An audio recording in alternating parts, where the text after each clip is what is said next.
आखिर जाने का समय आ गया था।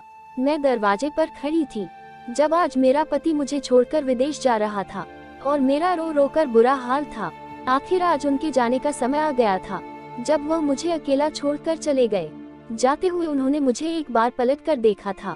उनके जाने के बाद मेरी सास ने मुझे बालों से पकड़कर घसीटा और कमरे में ले गई और कहने लगी, क्या पागल हो गई हो जो अपने पति के जाने पर ऐसे फूट फूट कर रो रही हो, मनहूसियत फैला रही हो कि यही बैठो वरना पता नहीं मेरे बेटे का सफर कैसे गुजरे। मेरी सास ने मुझे डांट दिया। इस समय मैं वहीं पर चुप होकर बैठ गई। शाम को जब मैं उठी तो मेरा दिल बहुत बेचैन था। मेरी सास मुझे घूर घूर कर देख रही थी। सर से पांव तक तो मुझे ऐसे देख रही थी जैसे मुझे किसी खास काम के लिए देख रही हो। फिर मुझे अपने पास बुलाकर बोली, ये लाल दुपट्टा क्यों ओढ़ रही हो? ये तो सुहागन की निशानी है और तेरा पति तो विदेश चला गया है। अब तो ये दुपट्टा उतार और काले रंग की चादर ओढ़ ले। अच्छा नहीं लगता तेरा पति विदेश में है तो तू किसके लिए ऐसी सज संवर कर बैठी है? सास की बात सुनकर तो मैं हैरान हो गई, क्योंकि मेरा पति काम से विदेश गया था। भगवान न करे मैं विधवा तो नहीं हुई थी, लेकिन सास की जिद के आगे मुझे उनकी बात माननी पड़ी। इस समय मैं अपने कमरे में गई और मैं अपनी अलमारी से काले रंग की चादर निकाल कर उड़ी।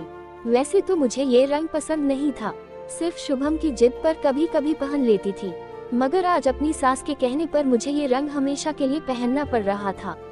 वो चादर उड़कर मैं बहुत ज्यादा उदास हो गई और अपने कमरे में ही लेट गई। जब मेरी सास ने मुझे आवाज लगाई, मैं तो अपने गम में भूल ही गई थी कि पूरे घर की जिम्मेदारी मेरे ऊपर ही है, सारा काम मुझे ही करना पड़ता है। अगले दिन की रात तक मैं बहुत थक चुकी थी। मैंने अपने दिल में सोच लिया था कि मैं अब यहाँ नहीं रहूंगी। जब मेरा पति ही यहाँ नहीं है तो मेरा ससुराल में मेरा क्या काम है। खैर मैं रात भर इस बारे में सोचती रही और जब सुबह उठी तो मैंने अपना सर पकड़ लिया। मेरी सास पूछने लगी कि तुम्हें क्या हुआ है? मैंने कहा कि मेरे सर में दर्द है और बुखार भी है और मेरा दिल बहुत घबरा रहा है। मैं अपने मायके जाना चाहती हूँ, क्योंकि वैसे भी यही एक बहाना था जिसकी वजह से मुझे अपनी सास से छुटकारा मिल जाता और मैं अपने मायके चली जाती। लेकिन मेरी सास को तो जैसे किसी की फिक्र ही नहीं थी। कहने लगी कि मामूली सा ही तो बुखार है, शाम तक उतर जाएगा और अगर नहीं उतरा तो मैं तुम्हें किसी डॉक्टर के पास ले जाऊंगी। मेरी सास ने मुझे तसल्ली दी, मगर मैंने उनसे कहा कि मुझे मायके जाना है। मैं अपनी माँ से मिलना चाहती हूँ, उनसे मिलकर मेरे दिल का बोझ भी हल्का हो जाएगा। वो हंसकर बोली कि तेरे दिल पर कौन सा बोझ है जो तुझे हल्का करना है। उन्होंने मेरा मजाक उड़ाया और कहने लगी, हम भी तो 1 साल तक अपने पति से दूर रहते थे। ऐसा लग रहा था जैसे वह मुझे अपने साथ किए गए सलूक का बदला ले रही थी। मैं परेशान खड़ी थी कि उन्होंने मेरा कंधा थपथपाया और मुझे जब तक मैं वापस न आ जाऊं, मैं वहीं बैठी रह गई। मेरी सास कमरे में से एक लाल रंग की बोतल लेकर आ गई और मुझसे कहने लगी कि पर ऊपर करके ठीक से बैठ जाओ। पता नहीं अभी मेरे साथ क्या करने वाली थी। मैंने दिल ही दिल में सोच मेरी सास ने उसे लाल रंग की बोतल से थोड़ा सा तेल अपने हाथ पर निकाला और वह मेरे सर पर लगने लगी। वह तेल बहुत अजीब सा था और मुझे उसे जलन हो रही थी। ऐसा लग रहा था जैसे मेरे सर के बालों में किसी ने तेजाब डाल दिया हो। मेरी सास ने मेरा सर दबाना शुरू कर दिया और साथ ही सर की मालिश में करने लगी और कहने लगी कि अब तुझे आराम हो जाएगा। यह ऐसा तेल है जिसे 8-10 दिन लगने से ही तबीयत ठीक हो जाती है। ये तेल हमारे घर में पहले इस्तेमाल होता था, बल्कि मेरी सास भी मुझे यही तेल लगाया करती थी। अब मैं वहीं पर बैठी रही। मैं सर के दर्द का बहाना तो कर लिया था, लेकिन मैं बुरी तरह से फंस गई थी। इस कड़वे तेल की मालिश करवाना मुझे बहुत बुरा लग रहा था। आधे घंटे के बाद मेरी सास ने मलमल कर मेरा सर छोड़ा। तभी किसी ने दरवाजा खटखटाया। मैंने दरवाजा खोला तो सामने एक औरत खड़ी थी। यह मेरी सास से रोजाना मिलने आया करती थी। उसे देखते ही मेरी सास बहुत खुश हो गई और बोली, आज शालू मैं तेरा ही इंतजार कर रही थी। देख मेरी बहू के सर में इतना शरीर दर्द था, मैंने उसे मालिश की तो ये सही हो गई। मेरी सास उनको बहुत खुशी से यह बात बता रही थी, पर मैं किचन में चली गई और थोड़ी देर के बाद उनके लिए चाय बना कर लाई। मुझे उल्टी आ रही थी। मैं इस समय अपने कमरे में जाकर लेट गई और मुझे जल्दी ही नींद आ गई। रात के 8 बजे मेरी आंख खुली तो देखा कि मेरी सास ने खाना बनाकर तैयार कर लिया था। मुझे प्यार से बुलाया और कहने लगी कि आजा बहू, आकर खाना खा लो। मैंने खाना खाया लेकिन मेरे मुंह का टेस्ट तक बदल चुका था। इस तेल ने तो मेरी तबीयत और भी ज्यादा खराब कर दी थी। मैंने खाना खा लिया। हैरत मुझे तब हुई जब मेरी सास ने मुझसे कहा कि तू जाकर अपने कमरे में सो जा। ऐसा रोज नहीं होता था, बल्कि खाना खाने के बाद तो वह मुझे अपने पैर दबाने को कहती और कभी मुझे बर्तन धोने को कहती। लेकिन आज मेरी सास मुझ पर कुछ ज्यादा ही मेहरबान हो रही थी, जो कि मुझे समझ में नहीं आ रहा था। खैर, मैं अपने कमरे में आकर सो गई और मुझे इतनी गहरी नींद आई जैसे किसी ने मुझे नशा दे दिया हो। सुबह तक मैं सोती रही, मुझे कुछ हो ही नहीं रहा। सुबह उठी तो मेरा सर बहुत भारी हो रहा था, यहाँ तक कि मुझे चला भी नहीं जा रहा था। मैंने अपनी सास से कहा, माँ जी, आपने तो मेरी तबीयत ठीक करने के लिए मुझे ये तेल लगाया था, लेकिन इससे तो मुझे अपनी तबीयत और भी ज्यादा खराब लग रही है। अब तो मुझे चला भी नहीं जा रहा, मेरा दिल भी बेचैन हो रहा है। तो मेरी सास ने हंसकर कहा, अरे बेटी, आज 10 दिन बाद ही तो ये तेल असर करेगा, अभी तो तेरी तबीयत खराब है और इस तेल से शुरू में ऐसा ही होता है। सास की बात सुनकर मैं कुछ सुकून से हो गई, लेकिन मुझे कुछ अजीब सा लग रहा था। अगली रात भी जब मेरी तबीयत ऐसे ही खराब रही तो मैंने सोचा इस तेल की मालिश से छुटकारा पाने का एक यही तरीका है कि मैं अपनी सास के तेल वाली बोतल ही कहीं छुपा दूं। मैं ऐसा ही किया। दोपहर को जब वह पड़ोस में गई तो मैं उनके कमरे में जाकर वह तेल की बोतल उठाई और अलमारी के पीछे छुपा दी। सोचा अगर मेरी सास ज्यादा बिगड़ी तो उन्हें बता दूंगी, क्योंकि अब मुझे ये रोज रोज की तकलीफ बर्दाश्त नहीं हो रही थी, इसलिए मैं तेल छुपाना ही बेहतर समझा। सास जब घर में वापस आई तो उन्होंने वह तेल की बोतल ढूंढना शुरू की। कहने लगी कि तेरे सर की मालिश करनी है। तेल की बोतल पता नहीं कहाँ चली गई। मैं भी उनके सामने ऐसी हो गई जैसे मुझे कुछ पता ही ना हो। उसके बाद माँ जी ने इतना शोर मचाया कि सारा घर सर पर उठा लिया। मुझे उनकी यह बात बहुत अजीब लगी। उन्हें मेरे सर के दर्द से इतनी क्या तकलीफ थी जो वह मेरे सर में रोजाना तेल लगाना चाहती थी, क्योंकि मेरी सास का बर्ताव तो मेरे साथ कुछ ज्यादा अच्छा नहीं था। मैं सोच भी नहीं सकती थी कि वह मेरी इतनी फिक्र भी कर सकती है। पहले तो मैंने सोचा था कि अलमारी के पीछे से वह तेल की बोतल उन्हें दे दूंगी, लेकिन अब जब मैं उनको इस तेल के लिए इतना परेशान देखा तो मैंने अपना इरादा बदल लिया था, क्योंकि मुझे उन पर शक हो रहा था और वह तेल लगाने के बाद मुझे सारी रात नींद आती रहती। सुबह उठाती तो मेरी तबीयत और ज्यादा खराब होती और ऐसे इलाज की मुझे कोई जरूरत नहीं थी, जिससे मेरी तबीयत ठीक होने के बजाय और ज्यादा खराब हो रही थी। उसे रात जब मैं अपने कमरे में सोने के लिए गई तो सास ने मेरे कमरे का दरवाजा बाहर से बंद कर दिया। मुझे ऐसा लगा कि उन्होंने बाहर से ताला लगा दिया हो। मुझे बहुत हैरत हुई। आज मुझे नींद भी नहीं आ रही थी। थोड़ी देर ही हुई थी कि मुझे बाहर से कुछ लोगों की आवाजें आने लगी और ये लोग चुप चुप कर हल्के हल्के कुछ बातें कर रहे थे। मैंने अपने कमरे का पंखा बंद कर दिया और उन आवाजों को दरवाजे के पास जाकर गौर से सुनाने लगी। कुछ घसीटने की आवाज भी आ रही थी, जबकि 2-4 आदमी एक साथ खड़े थे। मेरी सास उनसे पता नहीं क्या कह रही थी। पूरे घर में अंधेरा था, मेरे कमरे की लाइट भी बंद थी। मैंने देखा 2 आदमी हमारे घर से छुपाकर निकल रहे थे। पहले मैंने सोचा कि मेरी सास का कोई रिश्तेदार होगा, लेकिन मेरे दिल में ख्याल आया अगर कोई रिश्तेदार होता तो ऐसे चोरी छुपे क्यों मिलने आता।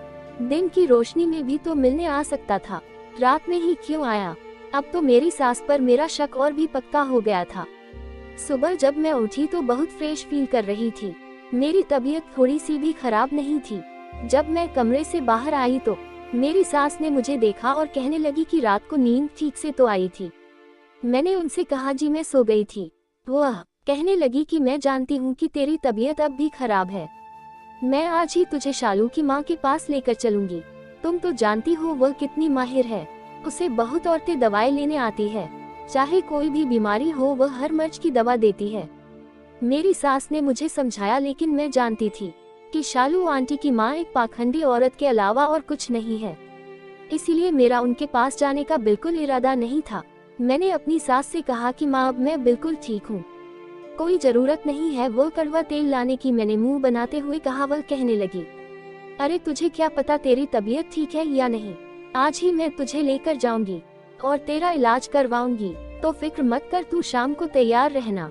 अपनी सास की बात सुनकर मैं अपना सर पकड़कर बैठ गई और कहने लगी, माँ मुझे कोई इलाज नहीं करवाना, मैं बिल्कुल ठीक हूँ, आप मेरा पीछा छोड़ दें। मुझे उन पर गुस्सा आ गया था, तो वह मुझसे कहने लगी, मेरे सामने ज्यादा जुबान चलाने की जरूरत नहीं है, वरना मैं तेरी शिकायत तेरे पति से विदेश में कर दूंगी कि तू मेरी कोई बात नहीं मानती। बस मेरी यही एक कमजोरी थी। शाम को मैं तैयार हो गई और मेरी सास भी मुझे ले जाने के लिए पूरी तैयार थी और हम शालू की माँ नीलू आंटी के पास पहुँच गए। नीलू आंटी बहुत ज्यादा मशहूर थी, लेकिन सच तो यह है मुझे उनके दावों पर बिल्कुल भी यकीन नहीं था। वह बहुत अजीब अजीब हरकतें करती थी। सास ने उनको मेरी तबीयत के बारे में बताया और कहने लगी, तुम मुझे वही तेल दो जो तुमने पिछली बार दिया था। सास की बात सुनकर वह थोड़ी देर खामोश रही और फिर एक लड़की को आवाज दी और उससे वह तेल की शीशी लाने को कहा।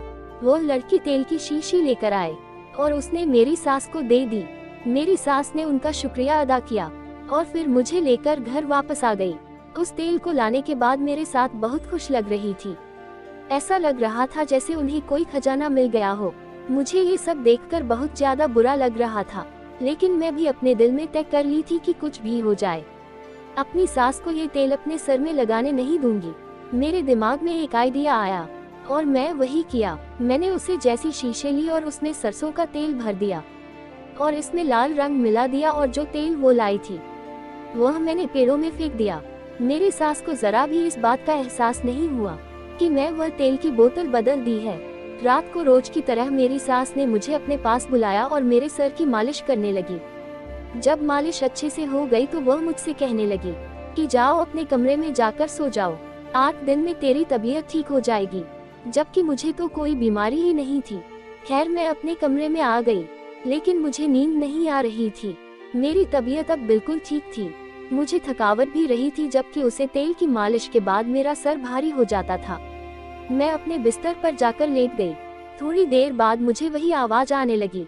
आज मेरे कमरे का दरवाजा अंदर से बंद था, क्योंकि मेरी सास को लग रहा था कि मैं सो गई होगी, इसलिए उन्होंने मेरे कमरे का दरवाजा बाहर से बंद नहीं किया था। वह आवाज से मुझे ज्यादा आने लगी, तो मैं अपने कमरे के बाहर आई। देखा तो यह आवाज है मेरी सास के कमरे से आ रही थी। मैं अपनी सास के कमरे की तरफ गई तो मुझे देखकर बहुत ज्यादा हैरत हुई कि 3 लड़के मेरी सास के कमरे में बैठे थे और वो उन्हें मेरे दहेज का सामान दे रही थी। उन लड़कों ने अपने चेहरे नकाब से ढक रखे थे। तभी मेरी सब कुछ समझ में आ गया कि यह मेरे दहेज का सामान ये सोचते हैं। मुझे चक्कर आने लगे। मैं दरवाजा खोलकर उनके कमरे के अंदर चली गई और अपनी सास के सामने जाकर खड़ी हो गई। मैंने उनसे कहा कि माँ जी, ये लोग कौन हैं और मेरे दहेज के बर्तन आप इन्हें क्यों दे रही है। मुझे देखकर मेरी सास के चेहरे का रंग उड़ गया और कहने लगी, तू यहाँ कैसे आई? मैं तो तुझे कहा था कि अपने कमरे में जाकर सो जा। वो अपनी गलती छुपाने के लिए उल्टा मुझे ही डांट रही थी। मैंने उनसे कहा कि माँ, मैं सो नहीं सकती। जो मैंने आपसे पूछा है मुझे पहले उसका जवाब दो। तो वह कहने लगी कि तू होती कौन है? मुझसे पूछने वाली वह उल्टा मुझ पर ही गुस्सा करने लगी और कहने लगी कि मैं जो चाहे करूं, यह मेरा घर है। तू मुझे मत बता कि मुझे क्या करना है और क्या नहीं। वह मुझ पर चिल्लाने लगी। ये देखकर वह लड़के जल्दी से घर से भाग गए, लेकिन मेरे दिमाग में यह बात बैठ चुकी थी, मैं भला कैसे अपनी सास को छोड़ सकती थी। बहस करते करते उन्होंने हार मान ली और कहने लगी कि मैं तेरे दहेज का सामान अपनी बेटी के घर पहुंच रही थी। उसके घर मेहमान आ रहे हैं, थोड़े ही दिन की तो बात है, सामान वापस आ जाएगा। लेकिन तू तो अपने दहेज को हाथ भी लगाने नहीं देती, इसलिए मैं तेरे सोने के बाद ये काम कर रही थी। सास की बात सुनकर मुझे बहुत गुस्सा आया, जबकि ऐसी कोई बात नहीं थी, क्योंकि मैं कभी भी उनका कोई सामान लेने से मन नहीं करती थी। फिर पता नहीं क्यों उन्होंने मुझे ये बात छुपाने की कोशिश की।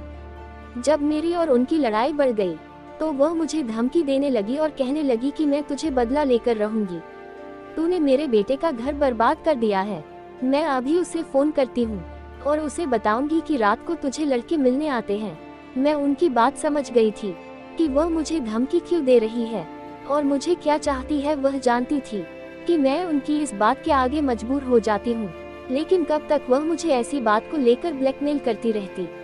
आखिर कब तक वह मुझे मेरे पति के नाम की धमकी देकर मुझे अपनी हर बात मनवाती रहेगी। मैं बाहर चली गई और मैं अपना सर पकड़ लिया। मैं सोच भी नहीं सकती थी, उनकी बातों में इतना जहर भरा था कि मेरे पति भी मजबूर हो गए। मैं अपने पति से बात करना चाहती थी और अपनी बात उनके सामने रखना चाहती थी, मगर मेरी सास ने मुझे फोन को हद तक लगाने नहीं दिया। मेरा दिल चाह रहा था कि मैं अपनी सास को जान से मार दूं, लेकिन मैं कुछ नहीं कर सकी। मेरे पति ने भी मुझसे कह दिया कि तुम्हें मेरी माँ के मामले में बोलने की क्या जरूरत है, तुम अपने काम से काम क्यों नहीं रखती, मैं तुमसे कल सही से बात करूंगा। मेरे पति बहुत गुस्से में थे। जाहिर है उनकी माँ ने मेरे बारे में जो जो बातें कही थी वह कोई भी इज्जतदार आदमी अपनी पत्नी के लिए बर्दाश्त नहीं कर सकता था, लेकिन मैं तो ऐसा कुछ सोच भी नहीं सकती थी। अगले दिन उन्होंने मुझे फोन पर बात की। मैं सोच रही थी कि वह मुझसे पूछेंगे कि आखिर क्या बात है, मगर उन्होंने रात भर सोने के बाद यही फैसला सुनाया कि उनके विदेश जाने के बाद मैं बिगड़ गई हूँ और उनके पीठ पीछे गुल खिला रही हूँ। उनकी इस बात ने तो मेरा दिल ही तोड़ दिया। मैं फूट फूट कर रोने लगी। मैं सोच भी नहीं सकती थी कि मेरे पति मेरे साथ ऐसा सलूक करेंगे। वह सिर्फ अपनी माँ की बात सुनेंगे और मुझे कुछ पूछेंगे भी नहीं। उन्होंने एक बार भी मुझे अपनी सफाई देने का मौका नहीं दिया और मुझे डिवोर्स दे दी। मैं रोती पिटती अपने मायके आ गई। इन सब में मेरा कोई कसूर नहीं था, लेकिन मेरे माँ बाप मुझे देखकर बहुत परेशान हुए। लेकिन मैंने अपनी परेशानी की परवाह नहीं की, बल्कि अपने माता पिता का साथ दिया। कुछ महीने गुजरे, मेरे माँ बाप ने मेरा रिश्ता तय किया। मैंने खामोशी से वहीं पर शादी कर ली। अपने माँ बाप का फैसला करने का मुझे ये सिला मिला कि मेरी शादी एक बहुत ही अच्छे इंसान से हो गई, जिस काम करने के लिए विदेश में जाना नहीं पड़ता था। मैं अपने पति के साथ बहुत ज्यादा खुश थी। वह भी मुझसे बहुत मोहब्बत करते थे और मेरी बहुत ज्यादा इज्जत करते थे। मुझे लग रहा था कि अब मेरी जिंदगी खुशी खुशी कटेगी। एक दिन मुझे अपने मोहल्ले की एक औरत मिली। बातों बातों में वह मेरी सास के बारे में बातें करने लगी। मैंने पूछा कि वह कैसी है। उनकी हालत पर वह अफसोस करने लगी और कहने लगी कि उनकी हालत तो बहुत ज्यादा खराब है। मैंने कहा कि उन्हें क्या हुआ, तो उसने मुझे बताया कि तुम्हारी सास को तो तुम पर जुल्म करने की आदत थी, लेकिन जब उनके बेटे ने दूसरी शादी की तब वह बहुत ज्यादा खुश थी, क्योंकि राधा एक बहुत ज्यादा अमीर घर की लड़की थी और वह बहुत सारा दहेज लेकर आई थी। लेकिन उसे लड़की ने आते ही तुम्हारी सास को सीधा कर दिया। राधा अपनी सास की कोई भी बात नहीं मानती थी और अपने पति के सामने ऐसी ऐसी बातें करती कि वह बुढ़िया कुछ भी नहीं कर सकती थी। जाहिर है वह लड़की बहुत ज्यादा खूबसूरत और अमीर थी, इसलिए उसका रोक तुम्हारी सास पर बहुत ज्यादा था। तुम्हारी सास तो तुम्हारे ऊपर जुल्म करने की आदी थी। उसने अपनी दूसरी बहू के साथ भी वही करने की कोशिश की, लेकिन उसने एक रात अंधेरे में उनका रंगे हाथ पकड़ लिया, क्योंकि तुम्हारी सास को चोरी करने की आदत थी। पता नहीं उसे यह आदत कहाँ से लग गई। हालांकि भगवान का दिया हुआ घर में सब कुछ था, लेकिन शायद उसको चोरी करने का शौक लग चुका था। अपनी बेटी को अपनी बहू की चीज देना उसे अच्छा लगता था। अपने बड़े बेटे की बीवी के साथ भी उसने यही हाल किया था। अब तो उसकी इतनी बुरी हालत है कि उसकी बहू राधा का दिल करे तो ही वह उसे खाना देती है, वरना वह उसे खाना भी नहीं देती। वैसे उसकी यही सजा मिलनी चाहिए थी। उसने तुम्हारे साथ बहुत बुरा किया। उसने अपनी पहली बहू के साथ भी ऐसा ही किया था। मैं अपनी सास के बारे में जानकर खुश तो नहीं हुई थी, क्योंकि किसी को तकलीफ में देखकर खुश होना अच्छी बात नहीं है। सच तो यह है कि इंसान को अपने किए की सजा इसी दुनिया में मिलकर रहती है। भगवान सबको उसके किए की सजा जरूर देता है। दोस्तों, कहानी अच्छी लगी हो तो वीडियो को लाइक करें और चैनल को सब्सक्राइब करें।